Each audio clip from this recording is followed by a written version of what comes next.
Welcome back to my Facebook and YouTube channel. यार आज की वीडियो में काफ़ी सारे सवालों के जवाब मिलेंगे जो मैं खुद भी ढूंढ रहा था और मैं आप लोगों के साथ पिछली वीडियोस में डिस्कस भी कर रहा था।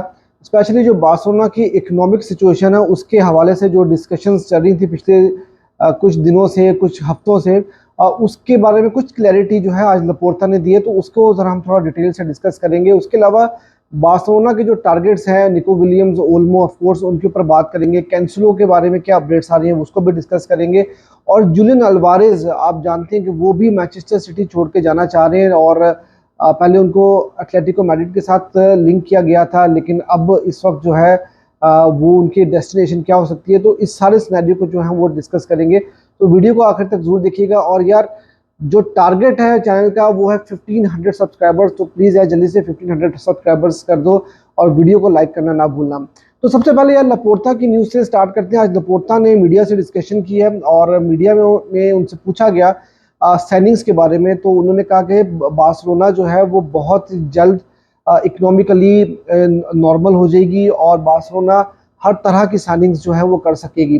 देखियो अभी पिछले दिनों जो बात हो रही थी वो यही हो रही थी, जो हम लोग भी डिस्कस कर रहे थे वो यही डिस्कस कर रहे थे कि अब बारसा निको विलियम के लिए जाएगी और उसके अलावा जो फिर कोई अगर उनके पास कोई पैसे वैसे फंड्स वंड्स बचेंगे या कोई प्लेयर सेल करेगी बारसा बड़ी अमाउंट का, तो तब जाकर जो है वो किसी और साइनिंग की तरफ बार्सिलोना जा सकती है। लेकिन मुझे ऐसा लगता है कि बार्सिलोना ने ऑब्वियसली होमवर्क करके रखा हुआ है।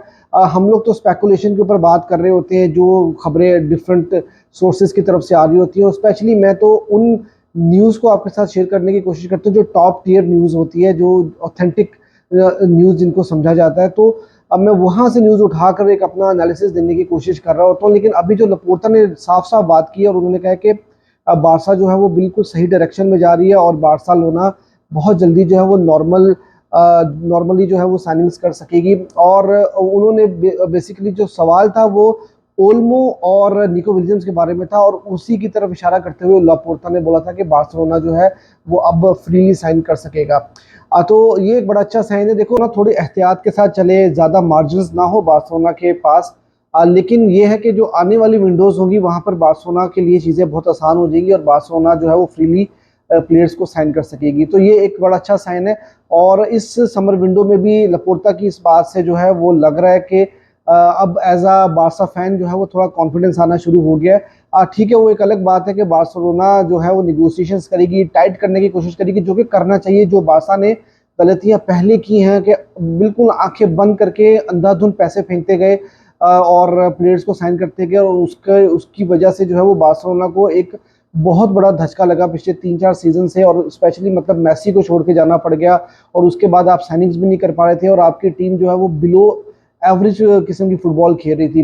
तो खैर अभी तो ये जो आज न्यूज़ थी लपोर्ता से रिलेटेड वो बहुत इंपॉर्टेंट थी। इसके अलावा यार एक और जो इम्पोर्टेंट खबर है वो फिर वही बात है, स्पॉन्सरशिप डील की जो बात हो रही है। और स्पॉन्सरशिप डील भी जो है वो बार्सिलोना ने फाइनलाइज कर ली है। मैं नाइकी की डील की बात कर रहा हूँ। एज पर रिपोर्ट्स वो डील बार्सिलोना ने फाइनल कर लिया और उस डील से बार्सिलोना 1:1 और फाइनेंशियल फेयर प्ले के ऊपर जो है वो नॉर्मली आ जाएगा। तो ये सारी की सारी चीज़ें जो है वो कनेक्टेड थी एक दूसरे के साथ, जो मैंने आपके साथ शेयर की। इसके अलावा जो इंपॉर्टेंट न्यूज़ आ रही है वो आ रही है भाई कैंसिलो के बारे में, कि बार्सिलोना ने अगले वीक जो है बार्सिलोना वो मैनचेस्टर सिटी के साथ निगोशिएशन स्टार्ट करेगी कैंसिलो को साइन करने की। और इस टाइम पे हैंसी फ्लिक जो है वो लपोर्टा को बिल्कुल साइन करना चाह रहे हैं और उनकी प्रायोरिटी के ऊपर है निको विलियम्स के बाद। ऑब्वियसली निको विलियम्स और ओल्मो के बाद अगर कोई प्रायोरिटी के ऊपर है वो इस वक्त कैंसिलो हैं, क्योंकि आपको पता है कि राइट बैक की पोजीशन जो है वहाँ पर आप कुंदे को खिला रहे होते हैं, लेकिन क्योंकि अरोहो भी इस वक्त इंजर्ड हैं तो मेरे ख्याल में बारसा की प्रेफरेंस यही होगी कि कुंदे को जो है उनकी नॉर्मल पोजीशन जो सेंटर बैक की पोजीशन वहाँ पर उनको खिलाया जाए। तो कैंसिलो के बारे में डील जो है वो डिस्कस होगी सिटी के साथ। और जो डिस्कशन है बार्सिलोना की प्रायोरिटी रहेगी कि फिर से एक लोन डील साइन की जाए, लेकिन मैनचेस्टर सिटी चाहेगी कि कैंसिलो की वो जो आस्किंग प्राइस उन्होंने 20 मिलियन पाउंड रखी है और वो चाहेगी कि बार्सिलोना उनको परमानेंटली साइन करे 20 मिलियन पाउंड में। और कैंसिलो की अगर बात की जाए तो कैंसिलो की प्रेफरेंस भी जो है वो बार्सिलोना ही है, वो किसी और क्लब के बारे में नहीं सोच रहे। कल मैंने आपको न्यूज़ दी थी डैनी ओल्मो के बारे में कि बार्सिलोना ने पहली ऑफर जो है वो कर दी है और वो पहली ऑफर जो है वो रिजेक्ट भी हो गई थी लेप्जिग की तरफ से। अब मैं आपको थोड़ी डिटेल बताता चलूँ कि बार्सिलोना ने ऑफर क्या की थी। बेसिकली बार्सिलोना ने 40 मिलियन फिक्स अमाउंट ऑफर की थी, लेकिन बार्सिलोना उनको ऑफर कर रहा था 10 मिलियन 2028 तक जो है इंस्टॉलमेंट में पे करने का, कि हर साल हम जो है वो आपको 10 मिलियन पे करेंगे। उसके अलावा 20 मिलियन बोनस में थे, जिसमें से 10 मिलियन जो है जब अगर बार्सिलोना ला लीगा जीतेगी तो तब मिलेगा, और फिर 2 यूसीएल टाइटल्स अगले अगले 5 साल में अगर बार्सिलोना जीतेगी तो 10 मिलियन तब जो है वो मिलेंगे लेप्जिग को। तो ये एक मजाक टाइप की चीज़ की थी बार्सिलोना ने, एक दाव लगाया था कि लग गया तो ठीक है, लेकिन ऑब्वियसली लेप्जिग जो है वो उन्होंने इस चीज़ को नहीं एक्सेप्ट किया। लेकिन कहानी यहाँ पर ख़त्म नहीं हुई। आज फिर दोबारा से बारसा और लेप्जिग के रिप्रेजेंटेटिव्स दोबारा से मिले हैं, और दोनों के दरमियान जो है ना, एज पर रिपोर्ट्स काफ़ी पॉजिटिव जो है वो मीटिंग रही है, और लग रहा है कि कोई ना कोई सोल्यूशन इस डील का निकल आएगा। सिर्फ यहाँ पर ही बात ख़त्म नहीं हो रही, बल्कि पीएसजी, आपको पता है कि थोड़ा सा वो भी पहले इंटरेस्टेड थी, लेकिन अब मैदान में ओल्मो को साइन करने के लिए मैनचेस्टर सिटी भी उतर चुकी है, और मैनचेस्टर सिटी पूरी कोशिश कर रही है कि वो ओल्मो को किसी तरह से साइन कर लें। अब बात यह है कि देखो यार, सिटी जो है वो ज़्यादा पैसा पे कर सकती है, लेकिन इस वक्त ओल्मो की जो प्रायोरिटी है वो बार्सिलोना ही है, और जब प्लेयर की प्रायोरिटी कोई क्लब होता है तो वहाँ पर फिर क्लब्स के लिए काफ़ी ज़्यादा मुश्किल हो जाती है निगोशिएशंस करना, क्योंकि ऑब्वियसली सिटी जो है वो ज़्यादा पैसा फेंक कर लेप्जिग को कन्विंस कर लेगी, लेकिन अगर ओल्मो नहीं मानेंगे तो फिर जो है वो फिर थोड़ा सा लेप्जिग के लिए भी प्रॉब्लम होगी।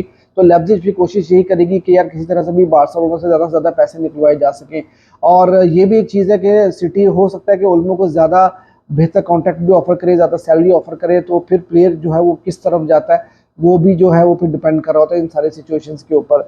फिर निको विलियम्स की आपको मैं बताता चलूँ सिचुएशन, तो निको विलियम का भाई ये चल रहा है कि निको विलियम के पीछे 2-3 दिन से खबर चल रही है कि पर्सनल एग्रीमेंट जो है वो ऑलरेडी जो है वो एग्री हो चुके हैं, और अब ये तो 2-3 दिन से खबर आ रही थी, आज भी यही खबर चल रही थी, और प्रॉब्लम ये है कि पीएसजी बीच में शामिल होगी, और पीएसजी जो है उनको साइन करना चाह रही है, स्पेशली लुइस एनरिके जो एक्स बार्सिलोना कोच हैं वो चाह रहे हैं निको विलियम को साइन करना। यार देखो, इनका कोई भरोसा नहीं होता पीएसजी वालों का, कोई इनकी डायरेक्शन नहीं है, ये बस मार्केट को गंदा करने के लिए और मार्केट को मजीद इन्फ्लेटेड करने के लिए जो है ना वो मेरे ख्याल से बैठे हुए हैं फुटबॉल के अंदर।